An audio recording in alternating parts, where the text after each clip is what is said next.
Hello dear students, how are you? I hope you are fine. Welcome to my channel Law Scholars and Legal Issues. I am Advocate Vanita. I am presenting here again with another important topic that is related to Indian Evidence Act. In the last class of Indian Evidence Act, we have already discussed the definition of evidence, that we have also elaborated the concept and also discussed the matter in a different way by giving some examples. In today's lecture, we will further discuss different kinds of evidence, कि how much kinds of evidence are discussed in various laws, कि अलग अलग laws में किस प्रकार के evidence जो है डिस्कस किए गए हैं. अगर हम बात करें इंडियन एविडेंस एक्ट के तहत एविडेंस की, तो उसके अंदर जब हमने एविडेंस की बात की थी तो हमने दो ही प्रकार के एविडेंस जो है वो डिस्कस किए थे. The first one is oral and second one is documentary. अब दोनों प्रकार के जो है डिस्कस हो चुके हैं, लेकिन उसके अलावा भी इन्हें कुछ अलग पार्ट्स में डिवाइड किया जाता है. उसको हम आज के लेक्चर में अच्छे से डिटेल डिस्कशन के साथ कवर अप करेंगे. Let's start today's lecture and you have to focus on the very point, and if you have any doubt you can comment me. और अगर आपको लगता है कि वीडियो आपके लिए हेल्पफुल हो सकता है, अपने चैनल के साथ और भी कुछ एक्टिविटी कर सकते हैं, जैसे कि लाइक कर सकते हैं, शेयर कर सकते हैं और चैनल को सब्सक्राइब भी कर सकते हैं. तो चलिए करते हैं आज का मजेदार lecture start. There are several types of evidences. कई प्रकार के evidences होते हैं. The first type of evidence is a direct evidence. Direct evidence here means the testimony of the witness. इसमें क्या witness की testimony की जाती है. Witness जो है गवाही देने के लिए आते हैं. As to the principal fact to be proved, जो principal fact है उसे prove करने के लिए. अब principal fact क्या है? जैसे एक fact है कि whether A killed B, क्या ए ने बी को मारा. उस फैक्ट को प्रूव करने के लिए जो टेस्टिमनी होगी विटनेसेस की उसको माना जाएगा. The evidence of a person who says that he saw the commission of the act which constitute the एलिज्ड crime. एलिज्ड crime का मतलब आरोपित, जिस चीज का आरोप लगा. जैसे ये एक किसी मैं एग्जांपल के तौर पे आपको समझाती हूँ. जैसे ये कोई बॉडी पड़ी है, हम एग्जांपल ले रहे हैं ऐसे ही. अब ए कहता है कि मैंने इसको मारते हुए देखा है, किस व्यक्ति ने मारा है, और मैंने आंखों से देखा है, perceived by senses. In the last class we have also discussed section 16 that says that the oral evidence must be direct. जो विटनेस जो भी एविडेंस देगा वो मस्ट बी डायरेक्ट होना चाहिए, किसी दूसरे के द्वारा सुनी सुनाई हुई बातें नहीं होनी चाहिए. It also includes the production of N original document. जब डायरेक्ट एविडेंस की बात होती है तो जो कुछ ओरिजिनल डॉक्यूमेंट है, जैसे कि मैरिज का प्रूफ देना है, तो आप क्या करोगे, मैरिज सर्टिफिकेट शो करवा दोगे, मैरिज के पिक्चर्स शो करवा दोगे. It means any fact which without the intervention of any other fact, जो बिना किसी दूसरे फैक्ट की हेल्प के बिना ही जिस एविडेंस को दिया जाता है, जिससे कोई फैक्ट निश्चित प्रूव हो सकता है, तो वो क्या हो जाएगा, उसे डायरेक्ट एविडेंस कहते हैं. यहाँ पर मैंने एक एग्जाम्पल भी आपके लिए रखा हुआ है, वही सेम एग्जाम्पल जो मैं डिस्कस कर चुकी हूँ कि वेडिंग फोटोग्राफ्स को देना है, डायरेक्ट एविडेंस होता है वो. और सुपीरियर कोगेंसी होता है, जिसकी सुपीरियर आप कह सकते हो कि इम्पोर्टेंस है, बहुत ज्यादा इम्पोर्टेंस है, उसका ग्रेटेस्ट एडवांटेजेस मिलता है उस चीज से. तो ये एग्जांपल जो है आप गो थ्रू कर सकते हो, एग्जांपल एग्जाम में दे सकते हो. इन सच केसेस, इस प्रकार के केसेस में जो मेन इवेंट होता है, मुख्य जो घटना होती है, वो पूरी तरह से कोर्ट में रिकंस्ट्रक्ट की जाती है. जिस चीज का एविडेंस आप दे रहे हो, डायरेक्ट दे रहे हो, उसको सारे के सारा जो कुछ भी घटित हुआ उसको क्या करोगे, कोर्ट में दोबारा से रिकंस्ट्रक्ट किया जाएगा, तैयार किया जाएगा with the help of surrounding circumstances. आसपास में कैसा माहौल था, क्या कारण था, क्या उस इवेंट का इफेक्ट पड़ा, वो सब कुछ कंसीडर किया जाएगा. मान लीजिए ये एक हॉल है और यहाँ पर किसी व्यक्ति का मर्डर होता है, तो मर्डर के आसपास का क्या कुछ माहौल था, वो सारा का सारा दोबारा से प्लान किया जाएगा फिल्म स्टाइल में, और फिर जो है उसको डायरेक्ट एविडेंस की एप्लीकेशन की जाती है, फिर जो है उसको फाइनल जजमेंट तक लाया जाता है. नेक्स्ट है हमारा सर्कमस्टेंशियल एविडेंस. सर्कमस्टेंस क्या कह रहे थे, इसके रिगार्डिंग आप आरुषि मर्डर कांड को जो है वो कंसिडर कर सकते हो. इस केस में क्या था कि कोई डायरेक्ट एविडेंस नहीं था, फिर ये मैटर सीबीआई में गया और वहां सर्कमस्टेंस के बेस पे कुछ एविडेंस इकट्ठे किए गए कि आस पास की क्या परिस्थितियां थी और क्या बता रहे थे. देखिए, सर्कमस्टेंशियल एविडेंस वो टेस्टिमनी होती है किसी विटनेस की जो दूसरे रेलेवेंट फैक्ट पर निर्भर होता है। दूसरे रेलेवेंट फैक्ट, अब रेलेवेंट फैक्ट क्या है, उसको आप कह सकते हो कि एक फैक्ट जब किसी दूसरे से रिलेटेड हो इस तरीके से, तो वो क्या बनता है, वो रेलेवेंट बन जाता है। तो from with the fact and issue में भी इन्फर्ड, जो रेलेवेंट फैक्ट होगा उसी से ही फैक्ट और इश्यू भी इन्फर्ड होता है, प्रभावित होता है। एक चेन होती है दोनों के बीच में, और जब वो चेन कंप्लीट हो जाती है, कहीं से टूटती नहीं है बीच में, तो सारी मनुष्य की जो प्रोबेबिलिटी या संभावनाएं हम उस केस में लगाते हैं।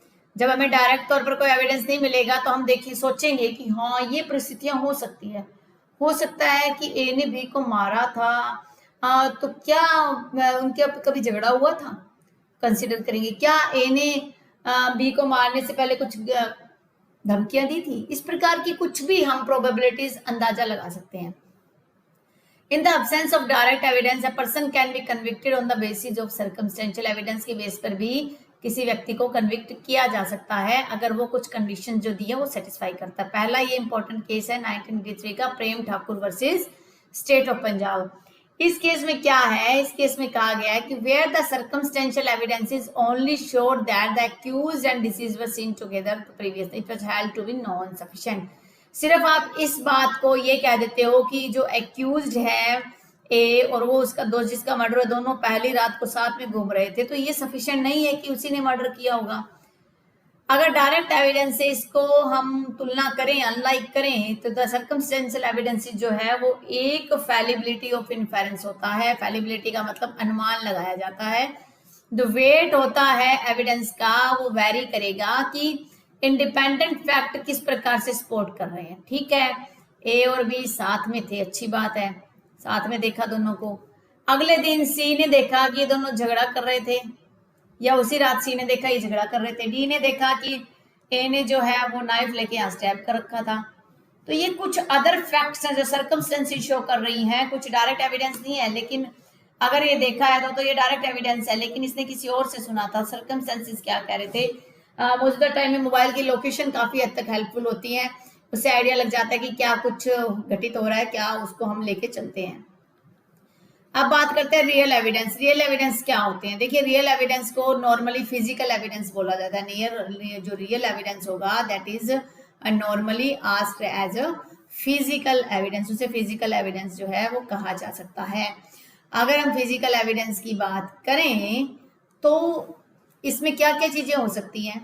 कंसिस्ट ऑफ मटेरियल आइटम, आवश्यक चीजें कुछ हो सकती है, जैसे ऑब्जेक्ट है, कोई वस्तु है, कोई चीज जिसको हम टच कर सकते हैं, फिजिकली पकड़ सकते हैं और उसको जांच कर सकते हैं। रियल एविडेंस की अगर हम एग्जांपल लें तो जैसे कि फिंगरप्रिंट्स हो गए, उनको क्या है, फिंगर को टच किया जा सकता है, फिंगर के प्रिंट लिए जाएंगे जांच की। जब ब्लड के सैंपल्स हैं, डीएनए सैंपल्स को आप नहीं टच कर सकते लेकिन फिजिकली माना जाता है कि वो होते हैं। नाइफ हो गया, गन हो गया, अदर फिजिकल ऑब्जेक्ट हो गई। रियल एविडेंस जो है यूजुअली एडमिट किया जाता है क्योंकि इट टेंड्स टू प्रूव और डिसप्रूव। ये क्या करता है, या तो किसी चीज को प्रूव करने में हेल्प करता है या उसको नकारने में कि वो इश्यू ऑफ फैक्ट है ट्रायल में या नहीं है। रियल एविडेंस जो होता है वो यूजुअली इन्वॉल्व होता है एक ऐसे इवेंट में such as a murder weapon, जैसे कि मर्डर का हथियार कौन सा था, विक्टिम ने कौन से कपड़े पहने हुए थे, नार्कोटिक ड्रग्स वगैरह थी, फिंगरप्रिंट्स थे। तो इसको जब आप ट्रायल में यूज करोगे तो रेलेवेंट हो जाएगा रियल एविडेंस, मटेरियल माना जाता है, उसकी वैल्यू भी ऑथेंटिकेशन भी होती है। जो भी प्रोसेस है जहां पर एक लॉयर ये एस्टेब्लिश करता है कि जो बेसिक प्री रिक्विजिट, रिक्विजिट का मतलब होता है कि जो एसेंशियल्स हैं, मूलभूत एसेंशियल्स हैं किसी भी केस को फाउंडेशन के लिए, किसी भी केस की स्थापना के लिए, तो वो विटनेस का कॉलिंग होता है, विटनेस को बुलाना होता है, और उसके फिर आइटम की जो चेन की कस्टडी जो ली जाती है कि आइटम को आपस में कनेक्ट करके देखा जाता है कि क्या ये विक्टिम वही है, किसी का चेहरा खराब हो गया है और उसका मर्डर हो जाता है या उसका रेप हो जाता है तो उसके कपड़ों से पहचाना जाता है, या कोई बॉडी मार्क है उसके हिसाब से उसको पहचाना जा सकता है। तो इस तरीके से आप कह सकते हो कि रियल एविडेंस जो को है वो फिजिकल एविडेंस भी बोला जाता है। नेक्स्ट है हियर से एविडेंस। हियर से एविडेंस मैंने लास्ट क्लास में आपको समझाया था। ये कोई व्यक्ति है, इसका मर्डर हुआ है, मर्डर होने के बाद अब ए ने इसको देखा, ए ने जाके अपने डैडी को बोला कि डैडी डैडी आज मैं गया हुआ था, वहां को गंदा सा आदमी था, उसने मर्डर कर दिया था। अच्छा भाई ठीक है। बी क्या करता है, जाता है पुलिस को बुलाता है, कॉल करता है, कहता है कि ऐसे करके मैंने मेरे बेटे ने ये बात कही है। लेकिन कोर्ट कहती है कि हियर से एविडेंस की कोई वैल्यू नहीं है, हियर से एविडेंस की इसलिए वैल्यू नहीं है क्योंकि इसे सेकंड हैंड एविडेंस माना जाता है। अगर आप सेक्शन 60 बात करते हो इंडियन एविडेंस एक्ट की, वो ये कहता है कि जो भी एविडेंस होगा मस्ट भी डायरेक्ट होना चाहिए, लेकिन ये डायरेक्ट नहीं है, इनडायरेक्ट है। It is a testimony of witness as to statement made out, तो इसमें जो स्टेटमेंट दी गई थी वो आउट ऑफ कोर्ट दी गई थी, जो एविडेंस में कुछ ना कुछ सच्चाई का जो है कमी रहता है। इस प्रकार से ए का जो एविडेंस है कि ए ने सुना है कि मर्डर जो हुआ था, तो वो क्या है, हियर से एविडेंस है। हालांकि कुछ ऐसी कंडीशंस है वहां पर हियर से एविडेंस को भी ग्रांट किया जाता है।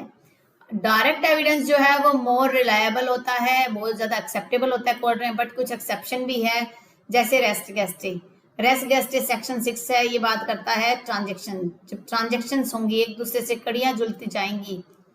ए घर से निकला कह के कि मैं बी से पैसे लेने जा रहा हूँ, बी के पास गया, आगे जाने से पहले ऑटो लिया, ऑटो के बाद वो जो है उसने जो एड्रेस दिया था वहां पहुंचा, उसके बाद से ए गायब हो गया है। तो ये कड़ियां जो आपस में जुड़ रही हैं, तो ये हियर से एविडेंस है। जैसे ए अपनी वाइफ से कह के गया था कि वो कहाँ जा रहा है और कैसे जा रहा है, तो ये हियर से एविडेंस की जो है एक्सेप्शन है, ये यहाँ पर उसको अप्लीकेबल माना जा सकता है। एडमिशन अगर कोई कर ले, ठीक है, किसी ने कह दिया कि उसने मर्डर किया और दूसरा व्यक्ति वहां पर आके एडमिशन कर लेता है, सिविल मैटर की बात है, सिविल में एडमिशन होता है और क्रिमिनल में कन्फेशन होता है। डाइंग डिक्लेरेशन, मरते टाइम किसी व्यक्ति ने कोई बात कह दी है, वो डाइंग डिक्लेरेशन है। या कोई ऐसा एविडेंस दिया गया है जो पहले की किसी प्रोसीडिंग में, पहले कोई केस की सुनवाई हुई थी उसमें वो बयान दिए गए थे, तो उस बयान को जो है वो भी एक्सेप्ट कर लिया जाएगा। ऐसा कोई बड़ा इशू है नहीं, लंबी चौड़ी कोई कहानी नहीं है। नेक्स्ट है हमारा प्राइमरी, मुख्य जो है एविडेंस, सेक्शन 62 बात करता है। इसका मतलब होता है डॉक्यूमेंट इटसेल्फ, जो डॉक्यूमेंट है वो खुद जो है कोर्ट में पेश किया जाएगा, कोर्ट के इंस्पेक्शन के लिए वो क्या माना जाएगा, प्राइमरी एविडेंस माना जाएगा। और ये सुपीरियर क्लास ऑफ एविडेंस है, सबसे ऊंची क्लास का ये एविडेंस है।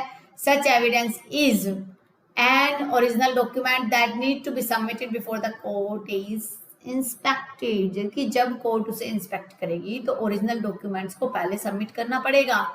इट इज एडमिसिबल, ये एडमिसिबल है। क्यों एडमिसिबल है ये, इसको एडमिट क्यों कहा किया जाता है, क्योंकि ये ओरिजिनल होता है और ओरिजिनल पे किसी प्रकार की आप डाउट नहीं कर सकते। अगर आपने नोटिस नहीं दिया पहले कि हम ये डॉक्यूमेंट पेश कर रहे हैं, फिर भी आप डॉक्यूमेंट देते हो तो भी वो एडमिसिबल है। कोर्ट में क्या होता है, जब आप कोई एविडेंस देते हो उससे पहले आपको पहले नोटिस देना पड़ता है कि कल जो है मैं इस टाइप का एविडेंस देने जा रहा हूँ। तो अगर आपको लगता है कि अगर मैं पहले ही बता दूंगा तो शायद वो डॉक्यूमेंट लॉस हो सकता है या कोई उसे फाड़ सकता है, तो उस मामले में आप क्या करोगे, बिना प्रायर नोटिस के भी कोर्ट में आकर आप उसे पेश कर दोगे। जब आप उसे पेश करोगे तो वो एडमिसिबल हो जाएगा वही। और ऐसे एविडेंस को सेकेंडरी एविडेंस के साथ भी प्रयोग किया जा सकता है। सेकेंडरी एविडेंस जो है वो only in absence of primary evidence किया जाता है। प्राइमरी एविडेंस को बेस्ट एविडेंस रूल बोला जाता है। बेस्ट एविडेंस रूल क्या है, प्राइमरी एविडेंस है। इसके बाद अगर हम इसको समझें तो it differ from secondary evidence से, ये डिफर होता है क्योंकि जो सेकेंडरी एविडेंस होगा वो क्या होगा, कॉपी होती है, उसकी फोटोस्टेट कॉपी हो सकती है, वो सब्सटीट्यूट हो सकती है, उसके बदले में 2-4 कॉपियां बनी वो हो सकती है। अगर प्राइमरी एविडेंस उपलब्ध है पार्टी के पास तो must offer it as evidence, तो उसे एविडेंस के रूप में देना चाहिए। ऐसा नहीं कि वो कह दे जी मैं तो एविडेंस में नहीं दे सकता, कोर्ट में अगर आ गया तो क्या पता उस एविडेंस की क्या हालात होंगे, ऐसा नहीं हो सकता, आपको देना ही पड़ेगा अगर आपके पास प्राइमरी कोई डॉक्यूमेंट कोई एविडेंस है। तो ये बात कर रहा है प्राइमरी एविडेंस की।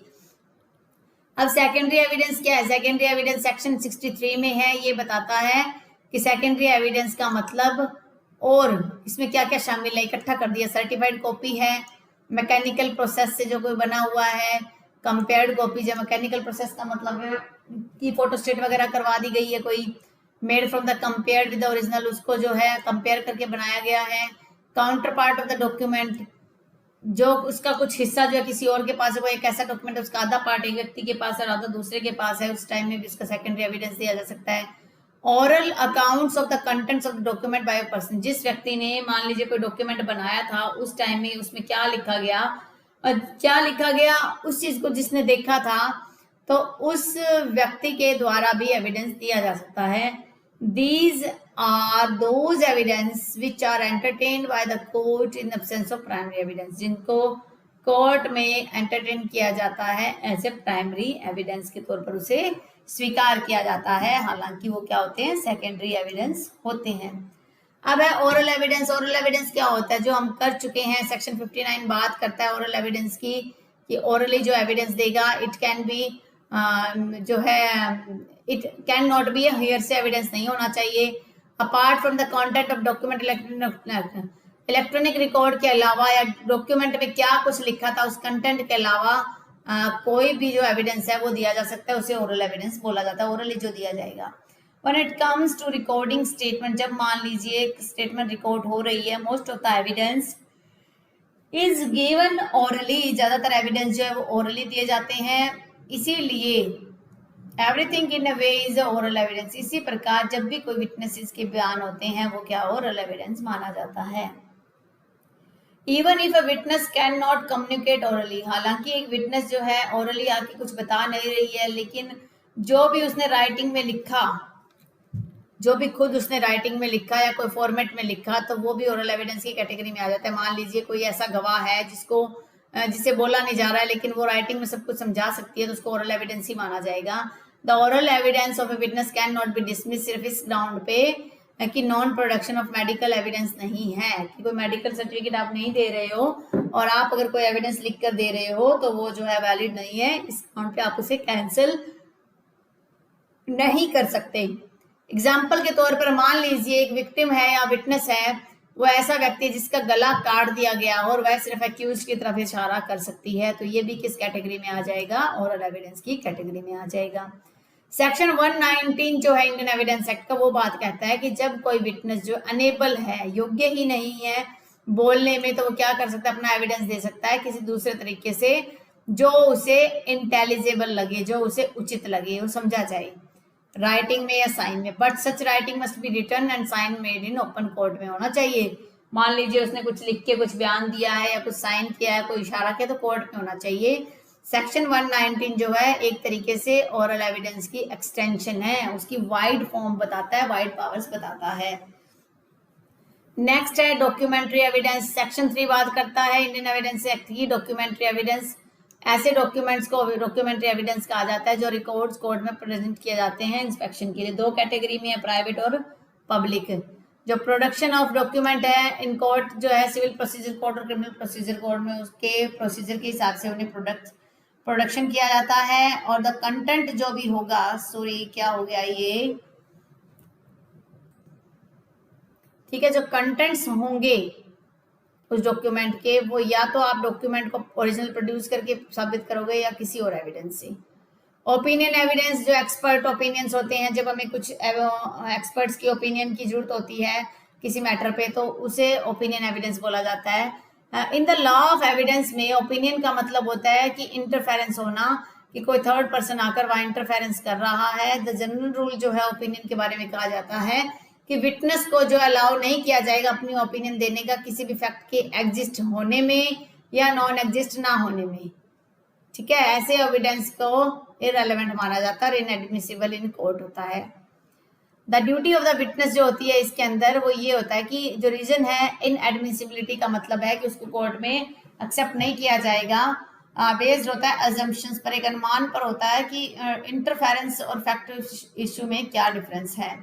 ड्यूटी जो होगी विटनेस की वो सिर्फ ये होती है कि वो फैक्ट को ऑब्जर्व करेगा, जबकि जो ड्यूटी है कोर्ट की वो ये है कि वो नेसेसरी आवश्यक चीजें समझेगा कि क्या जो गवाहियां दे जा रही है वो उस केस से रिलेटेड है।